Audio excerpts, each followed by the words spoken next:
Okay, so last time I explained how, in fact, you can easily generate using Wick theorem an expansion in powers of the coupling constant for a priori any correlation function or vacuum expectation value of products of operator of the phi-4 theory.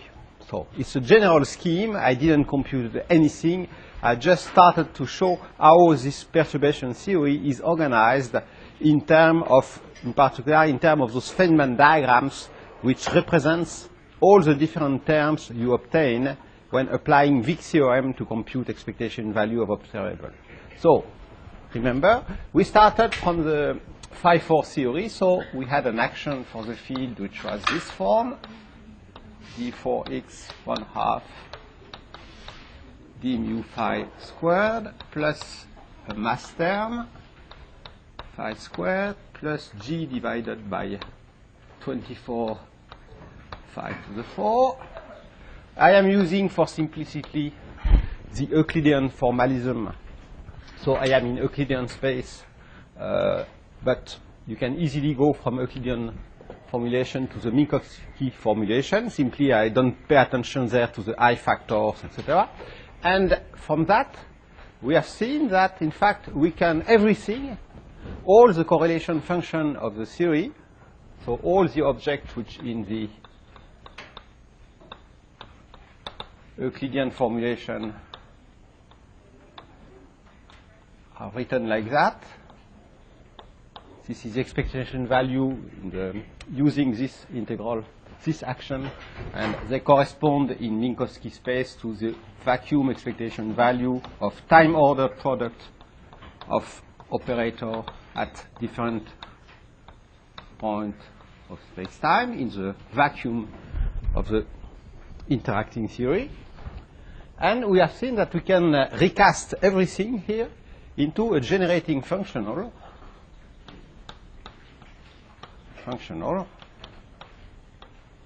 which I denoted z of g, which is defined simply by the functional integral or the path integral formulation of exponential of the action, so minus 1 over h bar the action S Euclidean of the field configuration. But I had a classical source term.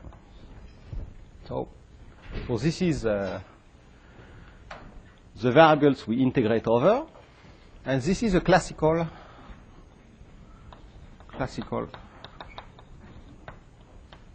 source term g of x. So g of x at each point you associate this field. Okay.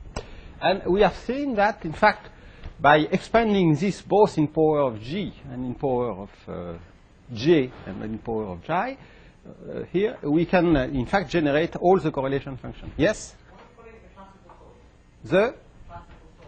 It's classical because it's a real function. It's a real function from our space-time, M, which is here is R4 into R. Okay, while phi is a random variables. Phi is something we integrate over. Okay, and the expectation value of this object, you see, using this path integral formulation, correspond to the expectation value of operators. These are operators in Minkowski, quantum operators acting on the Hilbert space of the theory. This denotes expectation value of those random variables using this integral over configuration of fields. But this is something which is just a classical function. Okay? So that's why we call it a classical source. Okay? Okay, and we have seen that, in fact, it's slightly more convenient, and I will use that in order to use another generating functional, which is simply the logarithm of this big functional. Okay, I multiply it by h bar for some reason. And then we have seen that, in fact, this generating functional contains, in fact, all the completely connected diagram of the theory. So you can rewrite this as a function of G as a sum, you see, over all connected diagrams of the theory you can construct, you can think of, okay? And what are the same associated to a connected diagram? Let us call the connected diagram just G. G will denote any diagram. So there is a term, so a connected diagram is a diagram such that you have,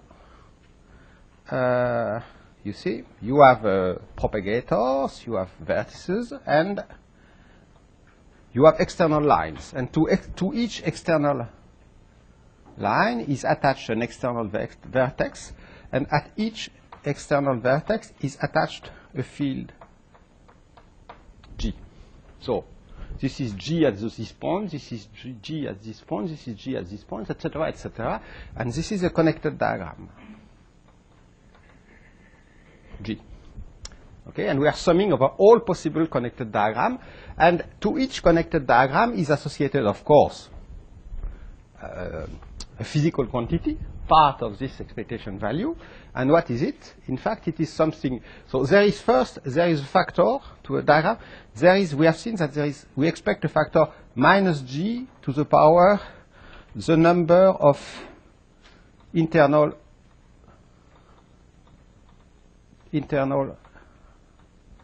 vertices of the theory, because to each internal vertex comes out a minus G phi 4 term. Okay. We have seen that I gave you argument that in fact there is an H bar, there is a factor H bar, which is simply the number of loops of G. So the number of internal vertices of G, of the diagram G. Here I have the number of loops of the diagrams. There is a factor H bar. And then, of course, I have this combinatoric factor that I denoted last time, C of G, which is just this combinatoric factor coming from the fact that we can get the same Feynman diagram by applying different pairing in the Wick theorem. So there is a combinatorics. And then at the end, you have, of course, something that I didn't discuss at all, which is the big integral associated to the integral G, which depends on the external point Z1, Zn, and which is the integral over the position of the internal vertices x1, xk. If k is the number of internal vertex, here, that's what I denoted k yesterday. And so I have to integrate over all the position of the internal vertices, the products of Feynman propagators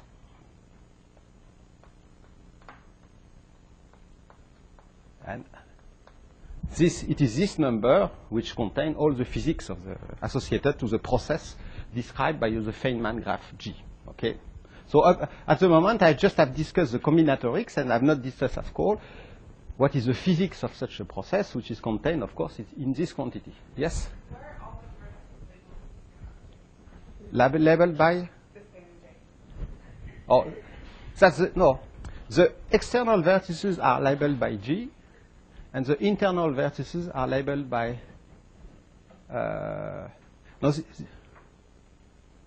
by an X. So they are not labeled by the same thing. I'm sorry, perhaps I have misunderstood. J of Z, and so each of them have different arguments that we're integrating over, right? Where? Which one? The J's, each of them have different arguments that Yes, we're yes. In integrating fact, when I write this is G of Z1. This was a very compact way to write G of Z1, G of Z2, G of Zn. Okay? But of course, then I integrate over all the position of G. So this is given by the sum over all connected diagrams of these quantities, and at that step I integrate also. So this is an amplitude, and here I integrate over the Z n, the Zi, these. Okay.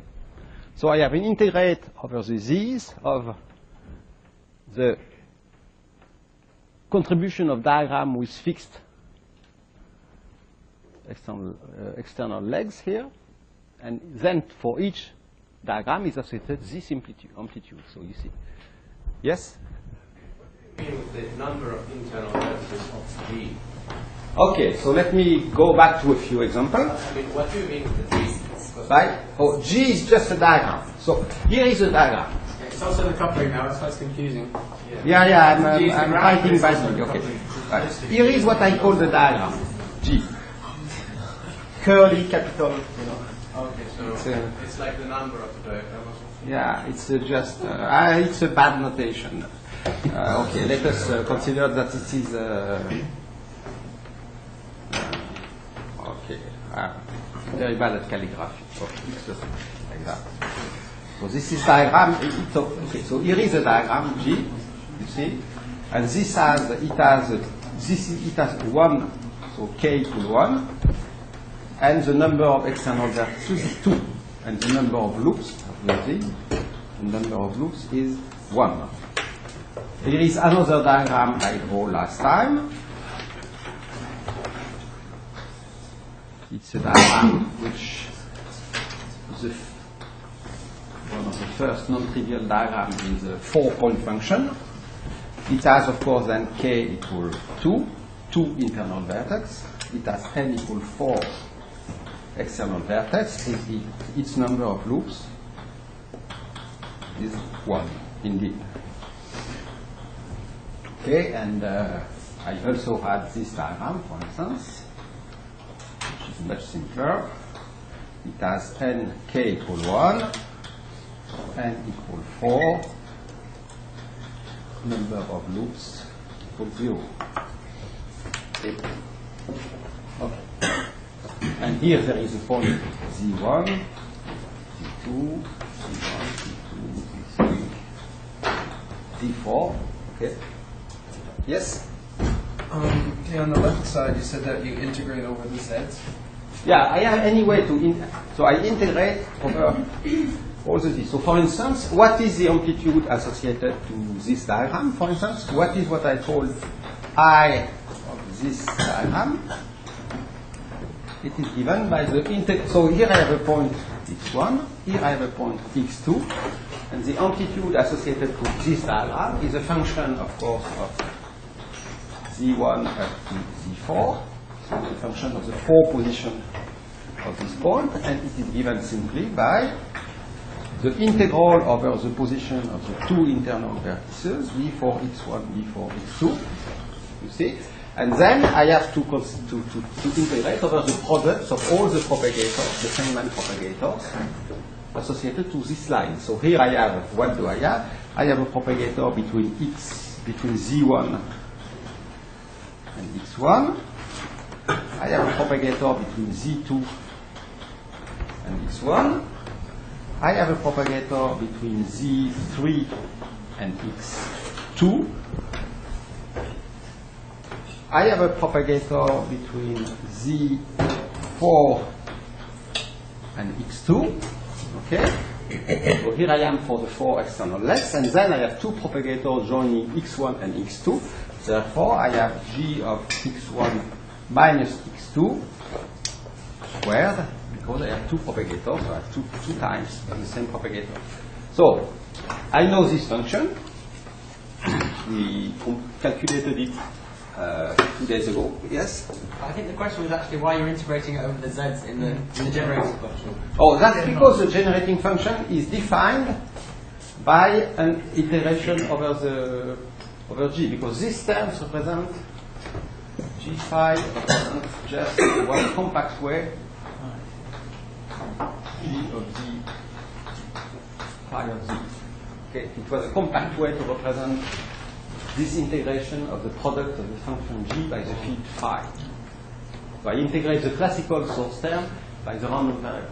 And when I expand w of g, for instance, to second order in g, the term of order 2, the term of order 2 in g of z, of course, in w of g, the term which is of the form integral dz1, integral dz2 over four-dimensional space of g of z1, g of z2 times some function, let us call it w index 2 of z1 and z2. You see?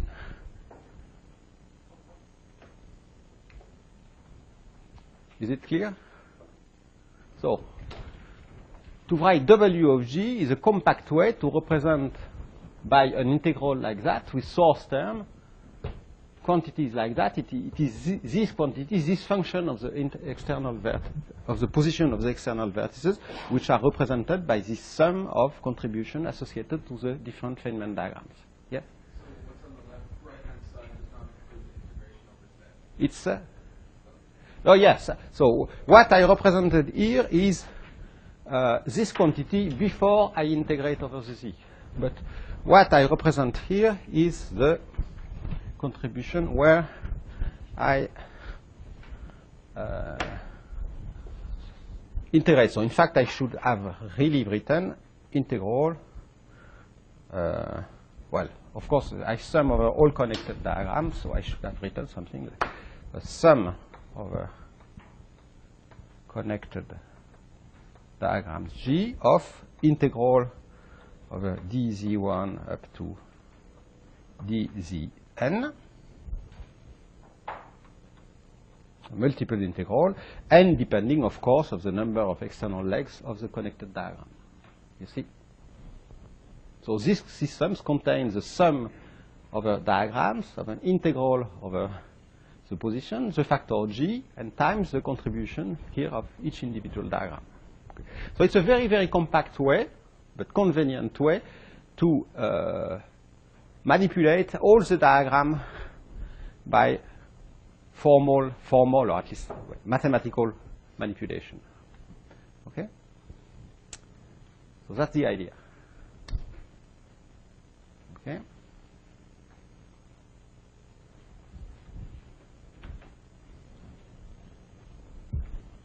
Okay. Okay. So we have seen also last time that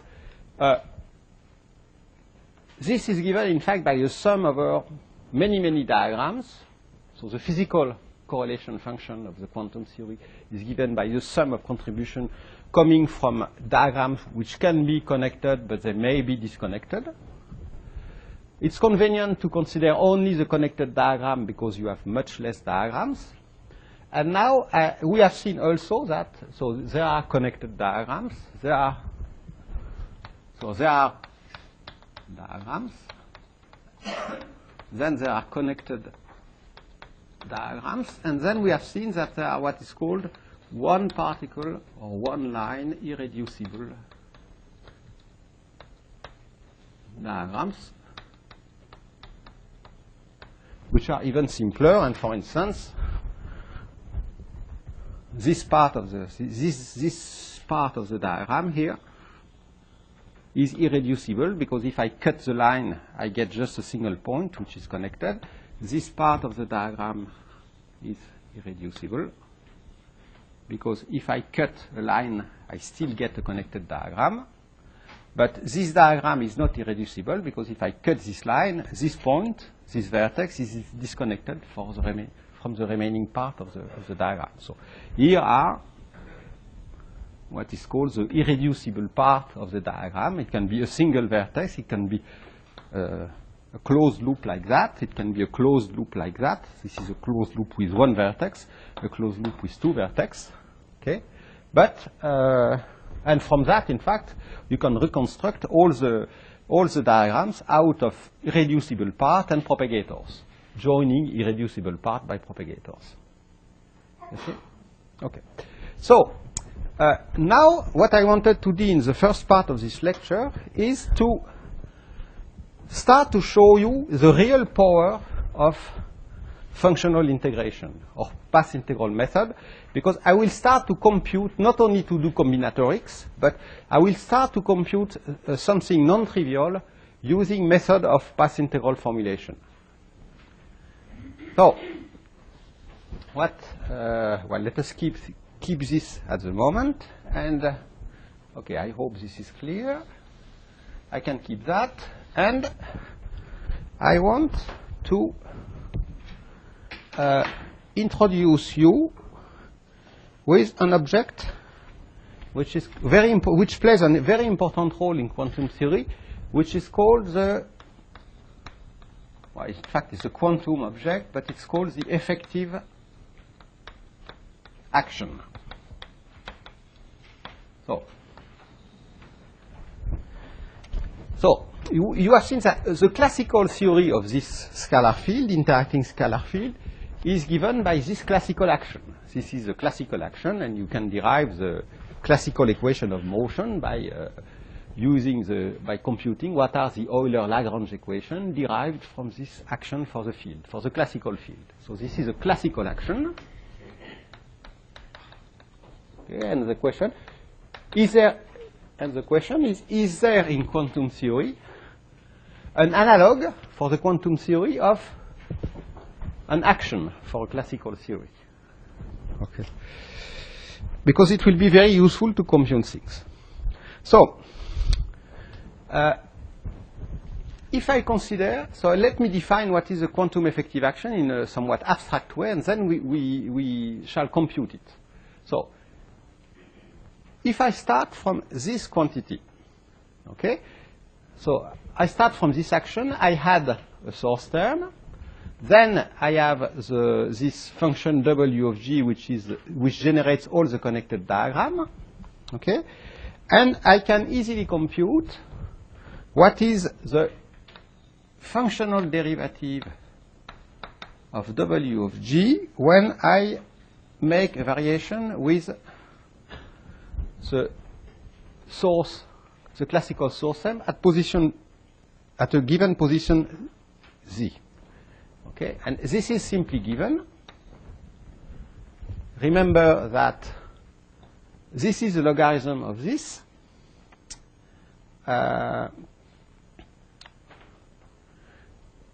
So when I take a derivative, so this is simply, of course, 1 over z of g. There is a factor h bar. It's its functional derivative of z of g divided by g at the position z. Okay? But you can easily see that when I compute the functional derivative with respect to the source term at the position z of g, what do I get? I get a factor phi of z divided by 1 over h bar.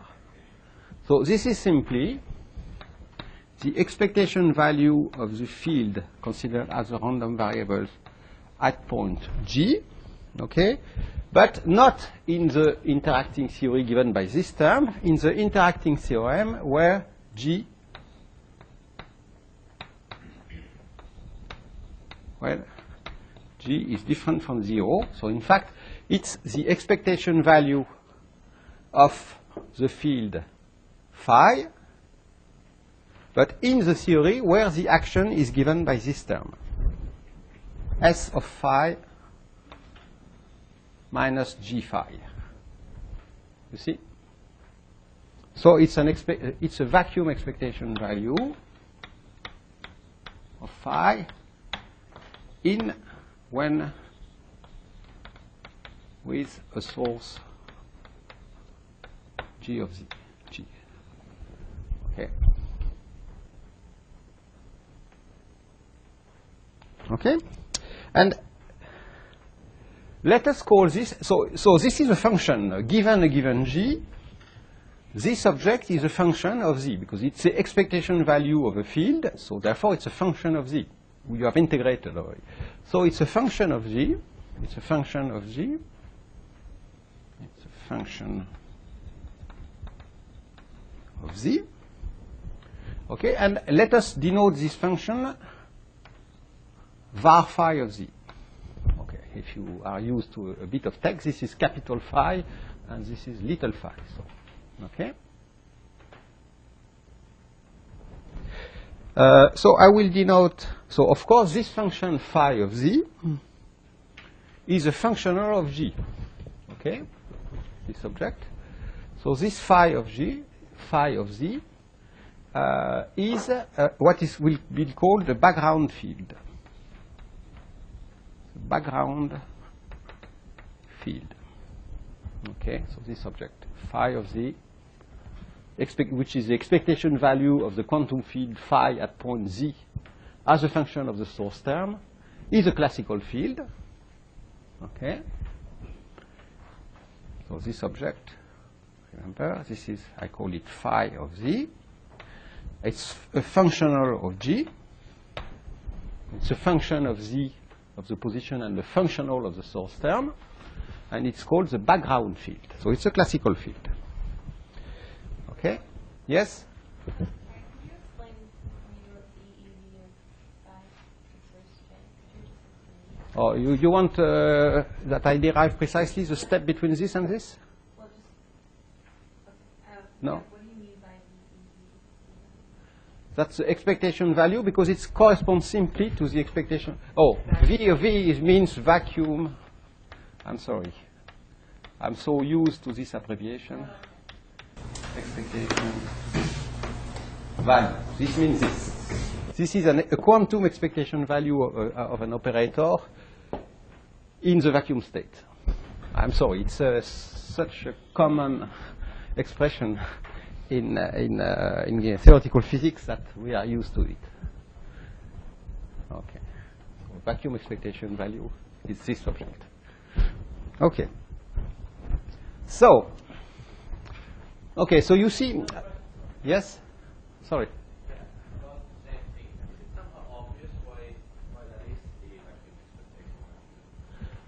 Well, yes, it's because simply because it corresponds to this object in the Euclidean theory.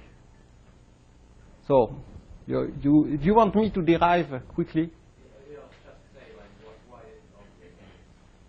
Oh, this is because, let me compute this object slightly. I get that this object is simply the, so let me consider this part of the expression. This part of the expression is simply d phi exponential minus 1 over h bar SE of phi plus g plus integral of z over z of g of z times phi of z divided by 1 over h bar. Okay, so this is this, and when I take the functional derivative with respect of z of g, I get, well, this is in fact, I should write it z of x because that's, I'm integrating over x, and here I get in the simply a 1 over h bar phi of z. Okay. I take the derivative with respect to g of this, the integral of this exponential, then there is just a 1 over h bar phi of z, which comes down from the exponential. And therefore, when I had this and this, I get an h bar divided by h bar, which cancels to 1. And on the denominator, I get d phi exponential of minus 1 over h bar SE of phi minus g phi. Okay?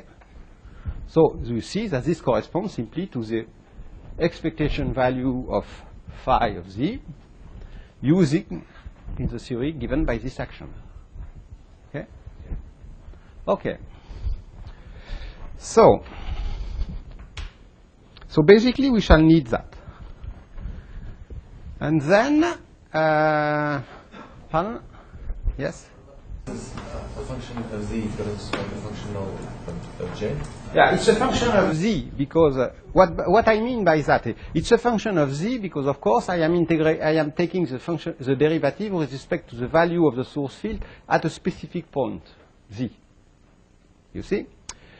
Okay, so the result is a function of the point where in space-time where you have taken the functional derivative.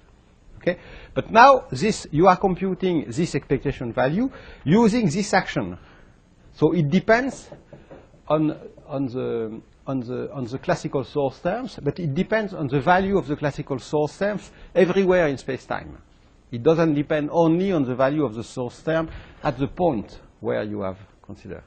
So this is a function of z, but compute it, if you compute it for when g equals 0, or when g is a constant field, or if g is a variable field located in a specific region of space-time, you will get a different result for this function.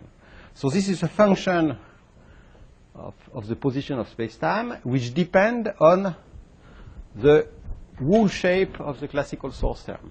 You see? So it's a function of two variables, a position and a function. So you have to get a little bit used to that, but it's just a function of two variables. Simply, one of the variables is a function. You see? So it's a function. So if you consider phi as a function, this is a function which depends on a function. You see? You can see that phi considered as a function depends on the function g. You see? So instead of having so it's a function depending on a function. Okay? But those two functions live in the same space. Yes? You showed us that if you take the derivative with more than one z, or one j, yes, and you get the vacuum expectation value of more than one phi. Yes, that's precisely what I explained yesterday. If you consider the second derivative, the derivative with respect to 2g, what you will get is, that's what I explained last time. If you consider the derivative with respect to g at the point z1, and then the functional derivative with respect to g at the point z2 of w of g, what we will get is the expectation value of phi at point z1, the expectation value of phi at point z2, minus the expectation value of phi at point z1 times the expectation value of phi at the point z2. Okay? And everything being calculated in the presence of the source term. So this is by definition what we call phi of z1, phi of z2 connected. Okay, so it's a simple exercise using the same method to take two derivatives and to check that you obtain this, the difference between those two terms. Yes? Normally we think these things with the sources turned off. Yes, but here G is not yet, G is not set to 0. Okay? And if G is not set to 0, this can be different from 0. You see? Because simply you force, by this, if phi is positive, it costs, the action is lowered, so this is a more probable configuration. You see? So if G is different from 0, the vacuum can get an expectation value for the field phi. The phi operator can get an expectation value in the vacuum if G is different from 0. You see? Okay. Okay, but for the moment we shall need only that. Oh, going slowly, but it requires explanation. Okay, so well, basically you have to understand this quantity. So now let me erase this and continue the calculation.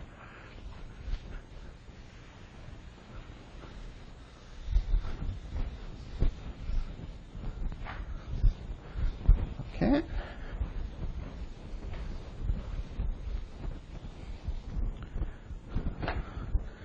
So now,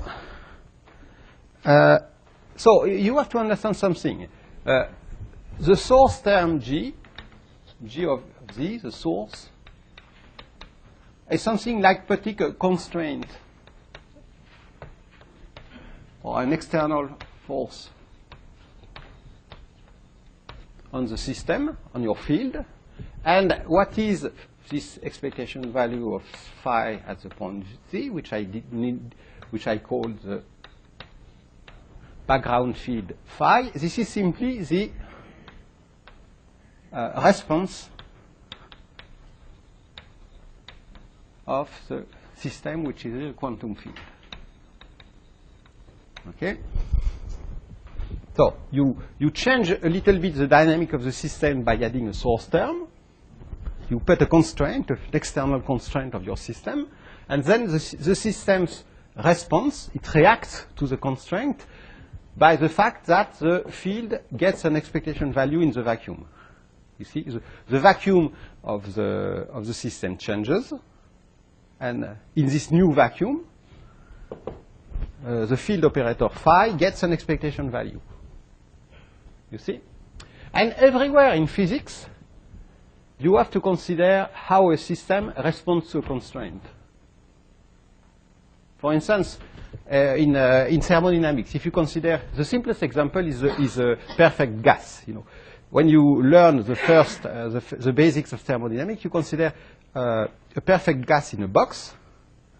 Usually the volume of the box is fixed, and you get, from the equation of perfect gas, you get as a function, if you know the temperature of the gas and the volume of the box and the number of molecules in your box, you know the pressure. Okay. But what is the pressure? The pressure is simply how the system reacts when you change the volume. If you change the volume, the system changes its energy. Therefore, the variation of the energy of the system when you change the volume gives you the pressure. So the volume, you can consider it as a constraint on the system. Your system is constrained to stay in a box. And when you vary this constraint, the system reacts by changing its energy. See? So it's like that here. Instead of a pressure, I consider this source term. Instead of considering the energy, I consider the expectation value of the field. And in thermodynamics, now if you want to consider what are the properties of a gas as a function of the pressure, instead of as a pressure function of its volume, what you have to do is to, instead of considering what is the energy of the system, you have to consider what is its enthalpy. You see? And the difference between those two quantities is given by what is called in mathematics a Legendre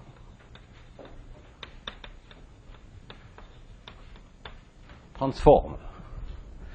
And here we shall do exactly the same thing. So you see, I start from a system which is described by the functional W of G, which tell me what are the properties of the quantum field as a function of the source term. And I will be interested in what are the properties of the system as a function of the background field. Now, so this describes what are the properties as a function of G of Z.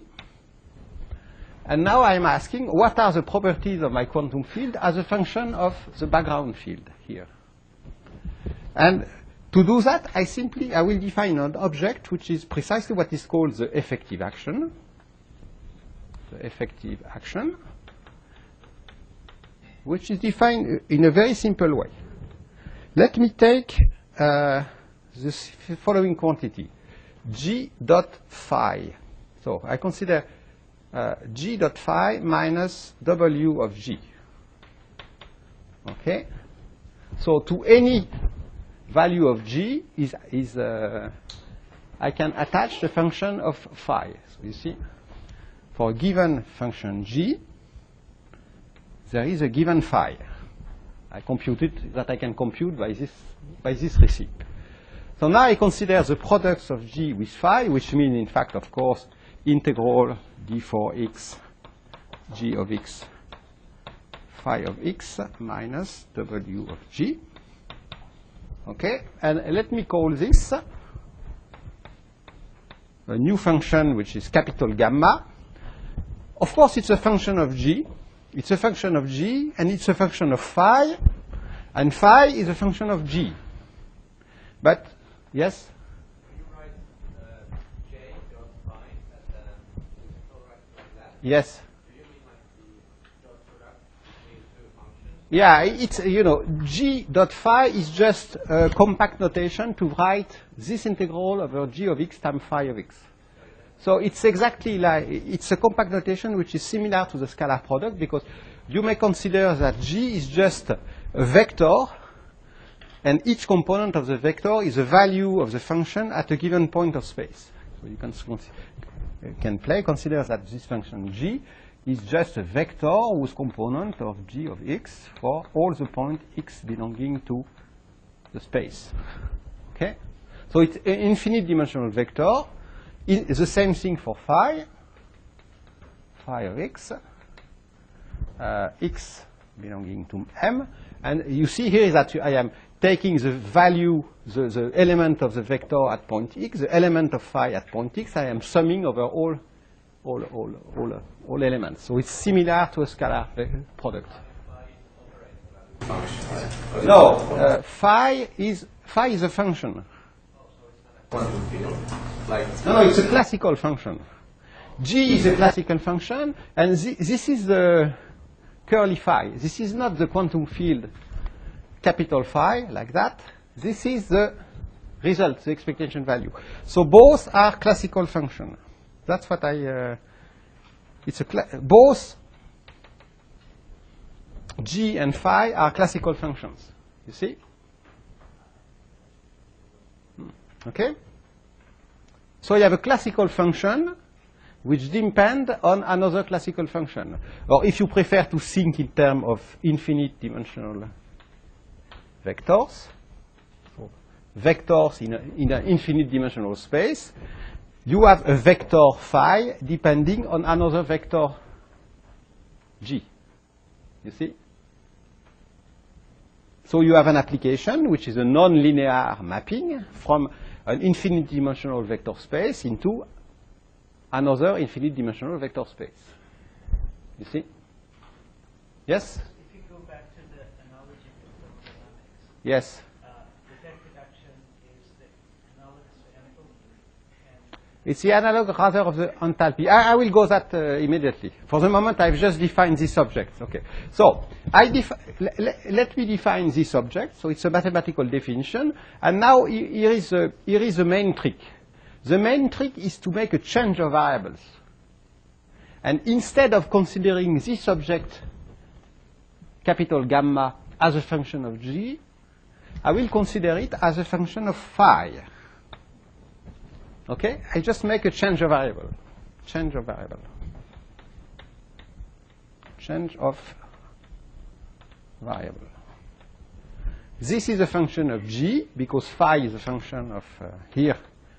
Phi is a function of G, so in fact it's a functional of G. It's a function which depends on it's a function which depends on the function G, so it's a functional.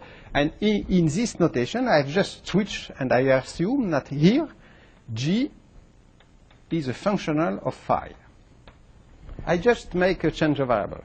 Yes? So just to clarify, over there where you have the functional derivative of Yes. W with respect Yes. to these two, the thing in the brackets and the thing on the bottom, the two J's are the same? Or Yes, they are the same. Here, what I'm doing here is that I start from a G. I start from a given G. I change it into G plus a variation of G.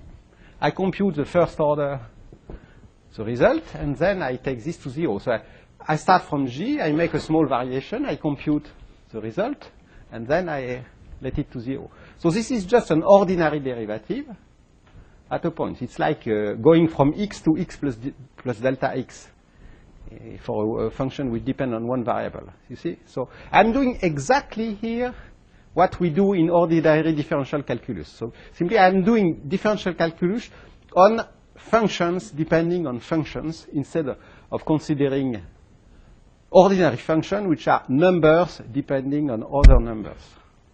But that's exactly the same. So you have to get used that you are considering a more complicated object, but in fact, the rules are exactly the same. Yes? The effective action. I will come back later. Why do I call this? Why do I call this the effective action? That's simply because, in fact, with a bit of calculation, I won't have time to discuss that. You can show that this gamma of phi, okay, corresponds simply to compute what is the expectation value of the original action of your model. Okay. So, in the same way that here I am computing the expectation value of the field phi in the presence of the source term G, I can compute a more complicated object, which is the expectation value of the classical action. Okay, of the classical action in the presence of the source term G. You see? And now, so let me compute this. If I compute this, I won't do that exactly. This, I get a function, I get a number. This is an expectation value of something. So I get a number which depend on the function G. Yes? No, but this yes? S gives you S as a functional, so you put in phi and you get out a number, right? Yeah, but S is a functional of the field phi. But if I make the average with respect to the field phi, I get a number. You understand? See?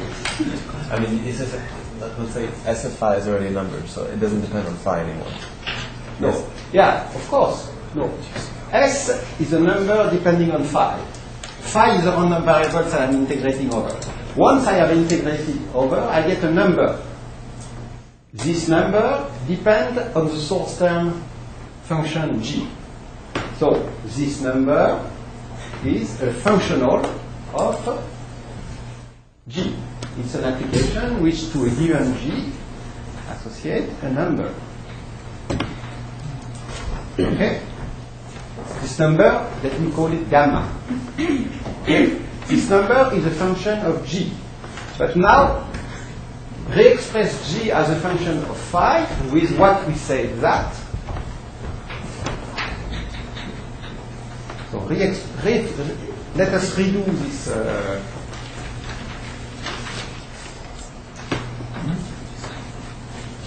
Of the expectation value of phi Z as a function of G, which I call phi of Z. You see? So, here is one definition of the effective action. By the way, this relation is what is defined the Legendre transform. So if I make this this transformation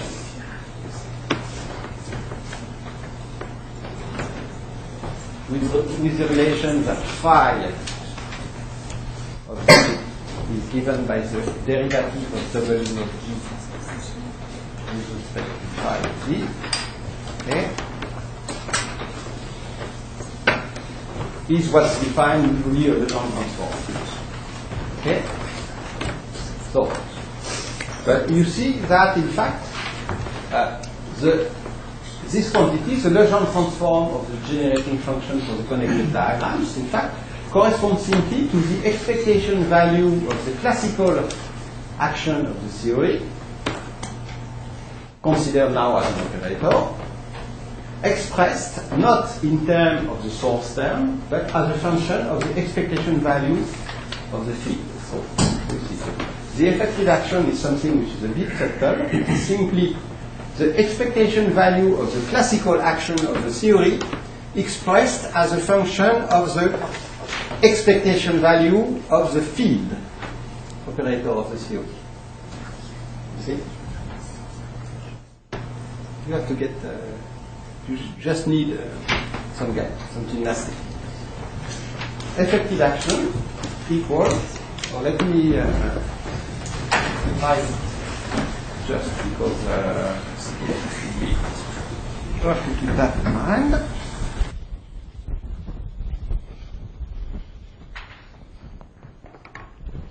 Quantum effective action.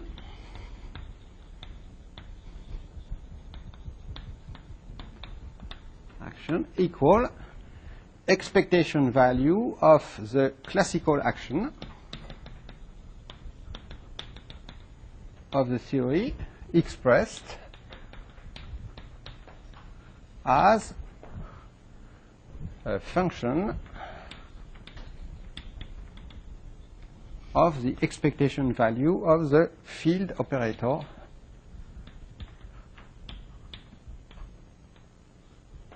of the theory. So phi is the expectation value of the field operator capital phi, and gamma of phi defined by this Legendre transform turns out to be the expectation value of the classical action. You see? Are we even sure that we can always invert that? Pardon? Are we even sure that we can always invert that phi? Very good question. We aren't sure at all. And in general, it's a very complicated problem. But if you work a bit hard, you show that you can do it order by order in perturbation theory. So, of course, there is this inversion of variable going from G to phi to G. Is a non-trivial problem, but it can be done. In perturbation theory. Okay?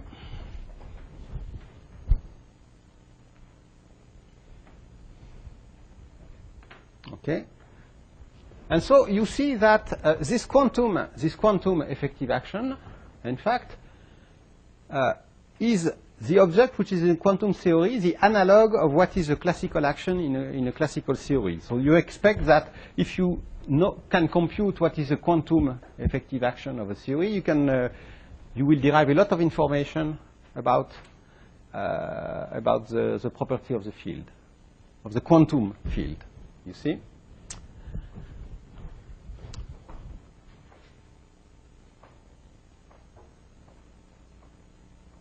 For instance, and let me give an example of application, a trivial application.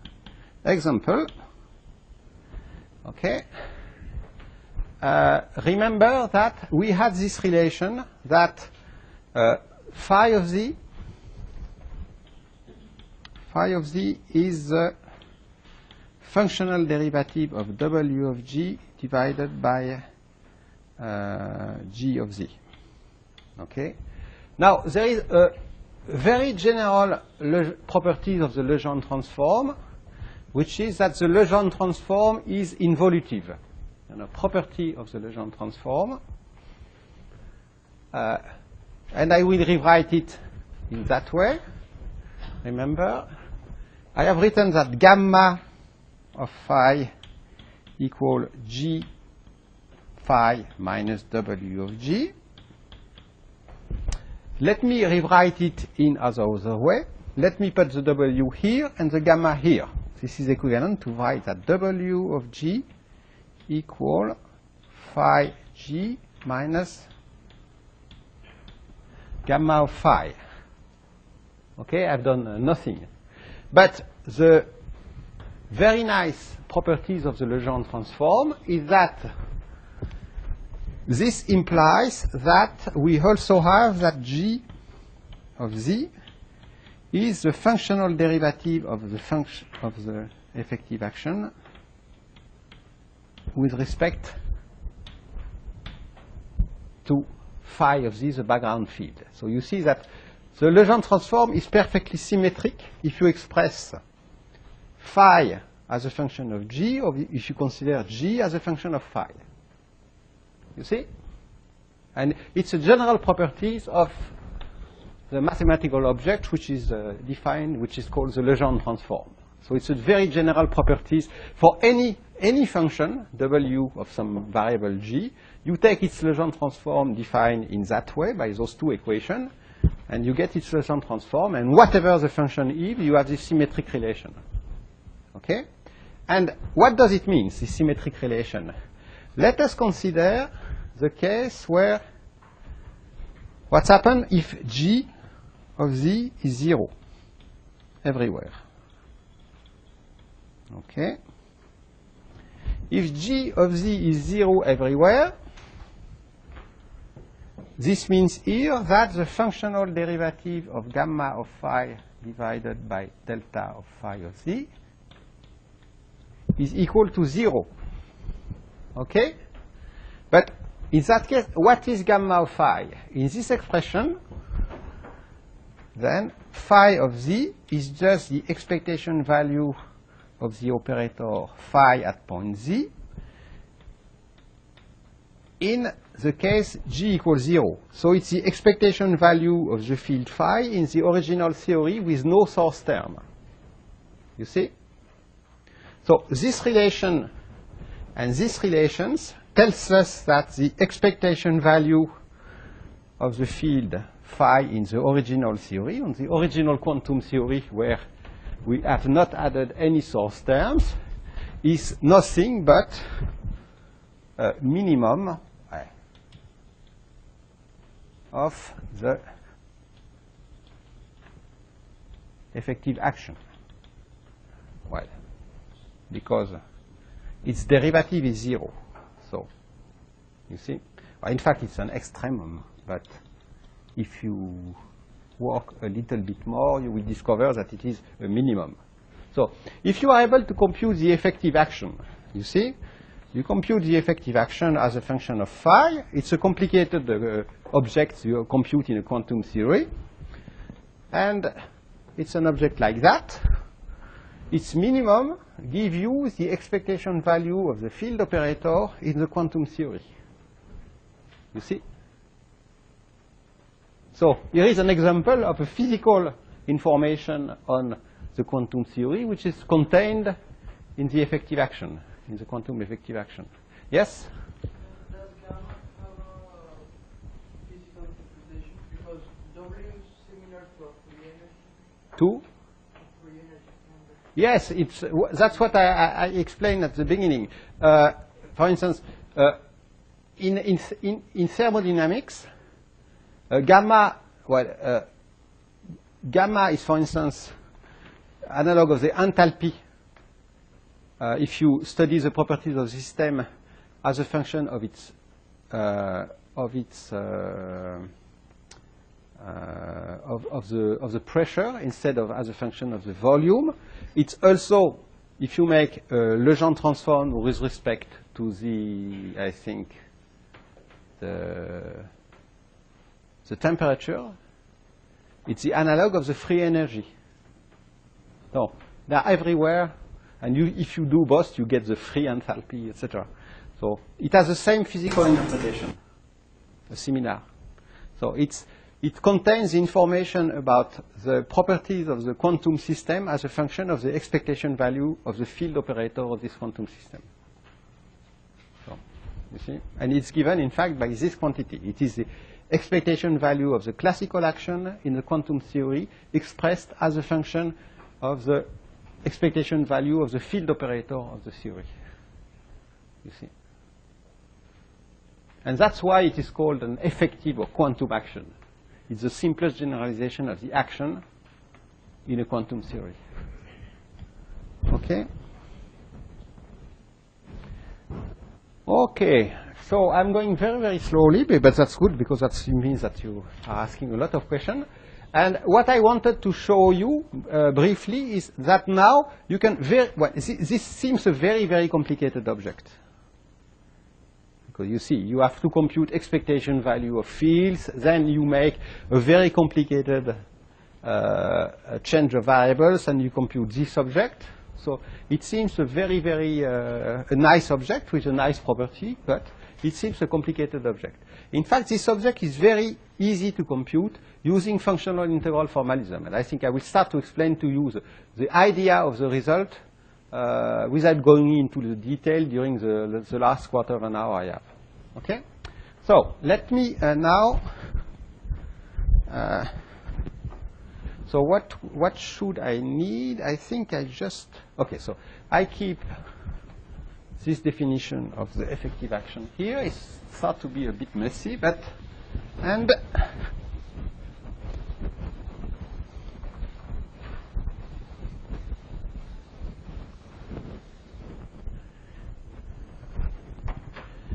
so what I want to do is that using simple Gaussian integrations,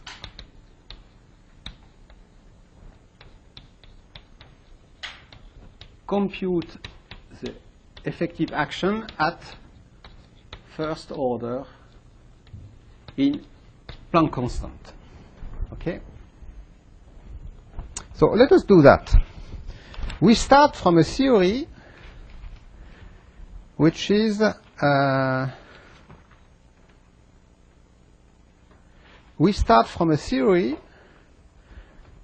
which is given by some action that are some classical action S of phi, which is a classical action. Okay. Now we have seen that the generating function for all the vacuum diagram, for all the diagram, is given by this functional integral minus 1 over h bar S of phi minus g phi. Okay, so let us consider. Well, this is a shortened notation for these products of two infinite functions. Okay, function depending on an infinite number of variables. Okay, but now I want to compute this object to first order in h bar. How do I use that? You know, I look for the saddle point. For the saddle point in this functional integral. The saddle point in this functional integral is some field configuration phi c. C is for just, it's a critical point, okay? And phi c is given by the extremum of this equation, namely, is defined by the equation that G is equal to delta S of phi divided by phi. In fact, it's a function phi c of x, where g of x is given by the functional derivative of this. Okay? So this is the saddle point. This saddle point is, of course, is a function null of g. Okay?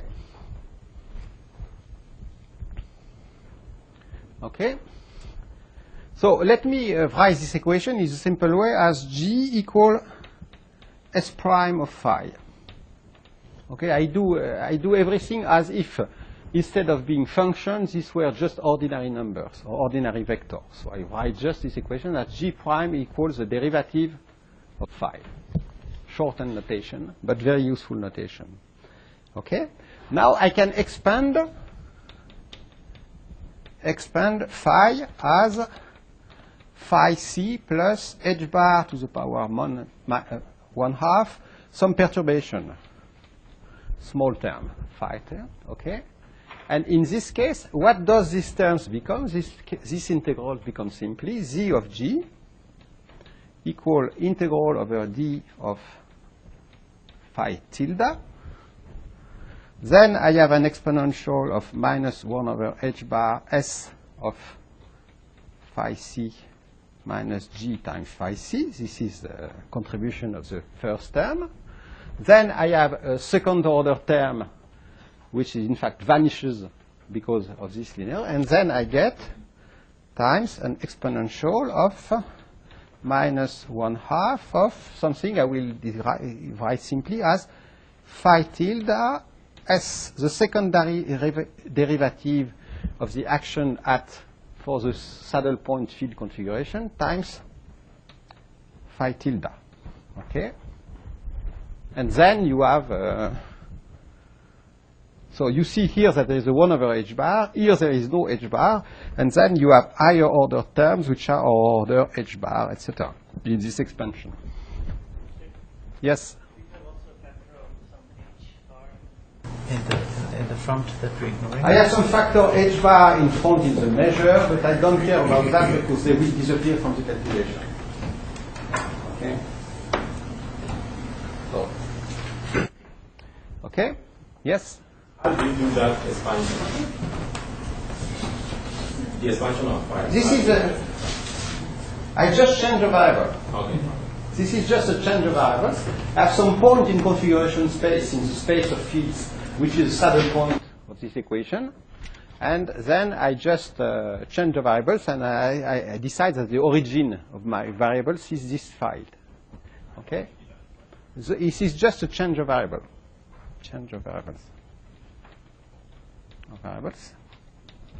Okay? So this is a Gaussian integral. So what does this mean? In fact, it's a very compact notation for integral over dx, integral over dy, phi tilde of x, phi tilde of y, and the second functional derivative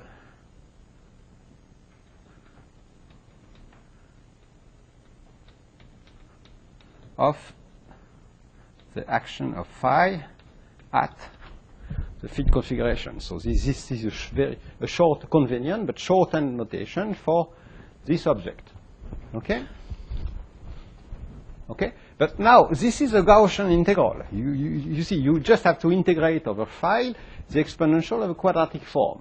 So what is this? This is simply, I have first this classical term, exponential of minus 1 over h bar, s of phi c minus g times phi c, times, well, the determinant of this object.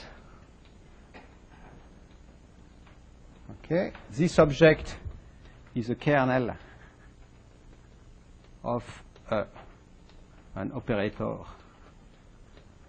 acting on the space of functions, so it has a determinant to the power minus 1/2. Results of Gaussian integration. You see? And therefore,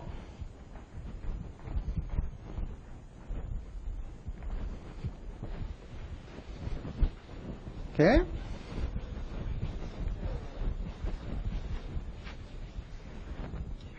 pardon? Is it? Oh yes, there is a square root of 2 pi. But it will be unimportant in the following. It will be a normalization factor, but you are right. You are perfectly right. Okay? So now, you see, I can compute what is W of G. W of G is simply h bar times the logarithm of Z of G. Therefore, what is it? It is G phi C minus S of phi c.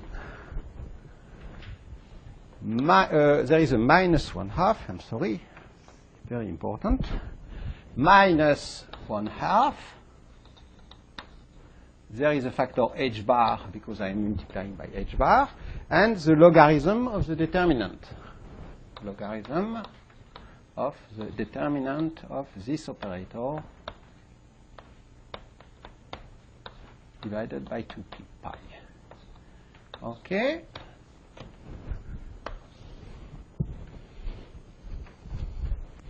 Good. And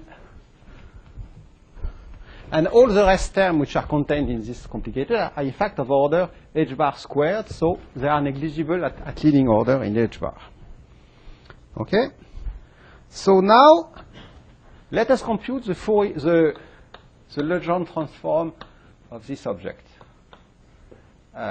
So this is given by G times phi, G phi minus W of G with phi equal the functional derivative of W with respect to G. You see? So this is a calculation which is a bit complicated because you have to remember that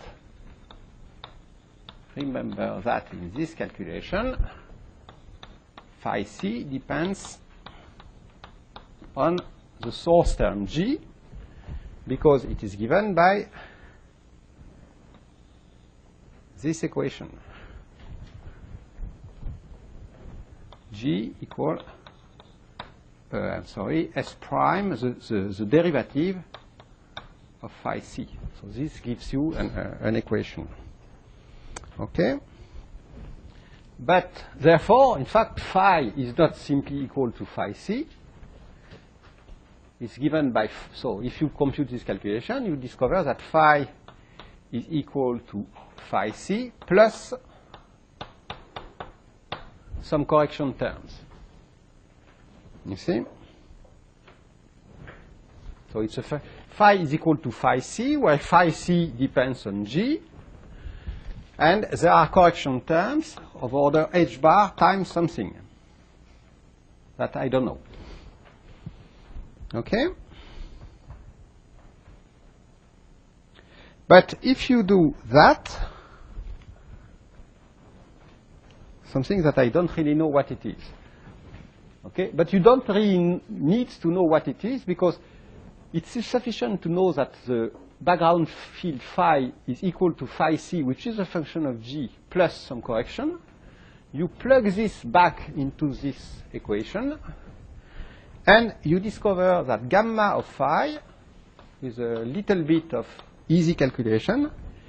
So I compute gamma of phi, I have first S of phi c, but phi c is almost equal to phi, the background field. So you have a contribution which is S of phi. Okay? The classical action. So this is the quantum action, effective action. This is the classical action. Okay? Then you might have done those terms which come from G phi c, which depend on C, but because of this equation, those terms disappear, and you end up with just the contribution of this term in W. So there is a minus sign, so you get here an h bar over 2. You can rewrite the logarithm of the determinant as the trace of the logarithm of this determinant, of this operator, S dot of phi c, well, if you want, divided by 2p, if you are. But we know that this is S, the second derivative of the action with respect to phi c, but since phi c is equal to the background field plus correction of order h bar, the difference if you replace phi c by the background field phi will be of order h bar squared. So you get the final results, which is a very important results, which is here. And you see, it's a very compact result. It tells you that for a theory with a phi, which is of course, it has to be a scalar field in that case. It's a field which carries no spin indices. Whatever the action of the model is, the classical action is, the quantum action is given by the classical action plus a quantum correction. Quantum correction. And this quantum correction at leading order in h bar is just the trace of a logarithm of an operator, and this operator is the second derivative of S with respect to phi. So it's called, in fact, this is an operator which is called the Hessian of the action, the classical action S of phi, because it's just the second derivative, is the curvature, if you want, it's the curvature, the second derivative, the curvature of the function S expressed as a function of phi. Okay? And that's a formula which is very general. It's true for any theory, provided that, in fact, so this formula is completely general. Provided that the fields phi are bosonic. Namely, there is spin 0. In fact, you can generalize that to spin 1, etc., to spin 2. So, provided that the field obey the Fermi, the Bose-Einstein statistics, this formula can be generalized. You have to take into account the indices of the field. It's a bit more complicated. But this formula is true for a scalar field. It's true for the Maxwell field. It's true for the graviton. It's even true if you try to quantize general relativity. Yes? It's also general exact in the coupling constant but in first loop. Yes, yes. Here I have not used anything about the form of the action. I just assume that there is an action and it has a local extrema. Yes? I just wanted to point out, before you showed that the powers of h bar correspond to loops. Yes. So this has got one power, this correction has one power of h bar, so it's a one. Yes, and that's a formula which is valid at first order.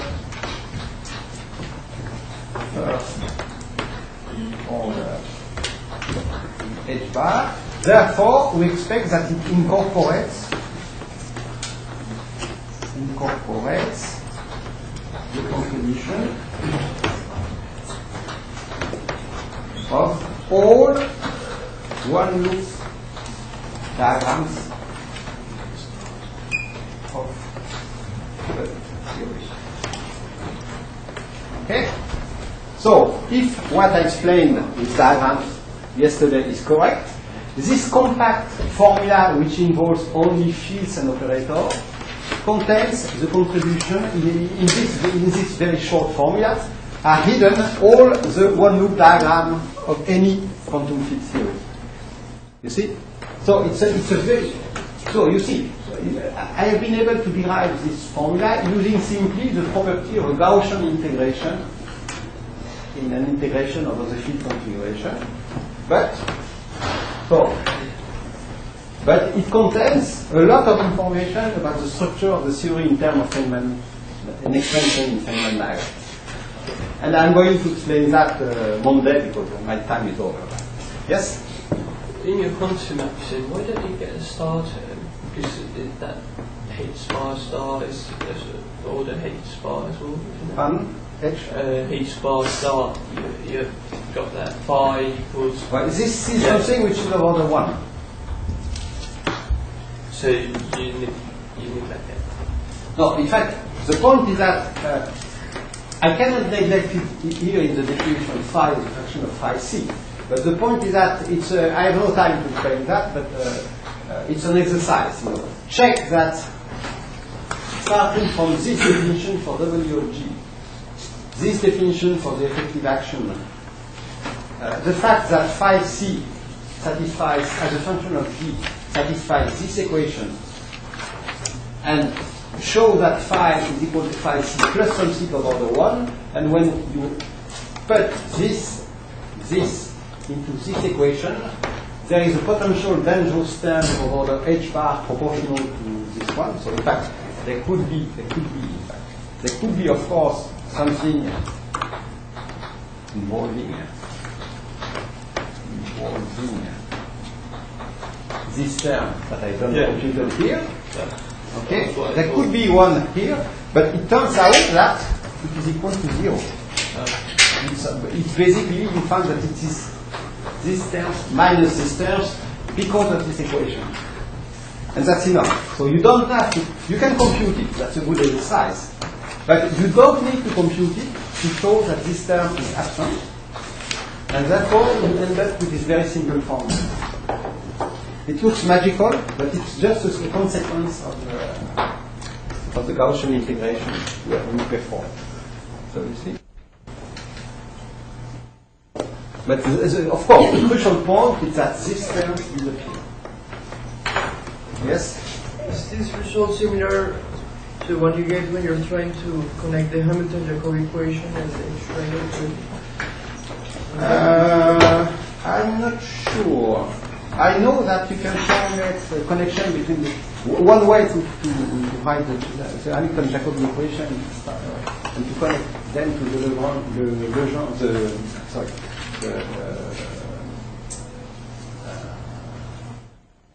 equation of motion for the action. It is through a Lejeune transform too. But at the level, this is really a quantum result. So I'm not sure it has a classical analogy. But the relation between the Euler-Lagrange formulation of classical mechanics and the Hamiltonian or the Hamilton-Jacobi formulation of classical mechanics is also through a Lejeune transform. So Lejeune transforms are everywhere in physics. But that's really a quantum result. Okay. So you see that using functional integral method or path integral method, you get in a quick way a very deep and compact result, which of course you can derive it for some specific theory using canonical quantization, if you define properly what is a quantum action in a canonical formulation, but you will not be able to do it in full generality for any quantum field theory using canonical quantization, because you first need to take a theory, construct the states, construct the Hamiltonian, construct the operator, then you can compute. Here, I assume that there is a functional integral formulation or something. I apply Gaussian integration, and what I get is that if this functional integration makes sense, which is not of use at all, but if it makes sense, here is the general formula for the quantum effective action of the theory. Whatever the theory is. So you see. So path integral methods are in fact start to become very, very powerful if you consider such a thing. Okay? So, well, see you on Monday. So I will make the contact for the phi-4 theory, which I will show you that this contains all the irreducible, all the one-loop diagram. But now it can go very fast to recover the phi-4. Thank you.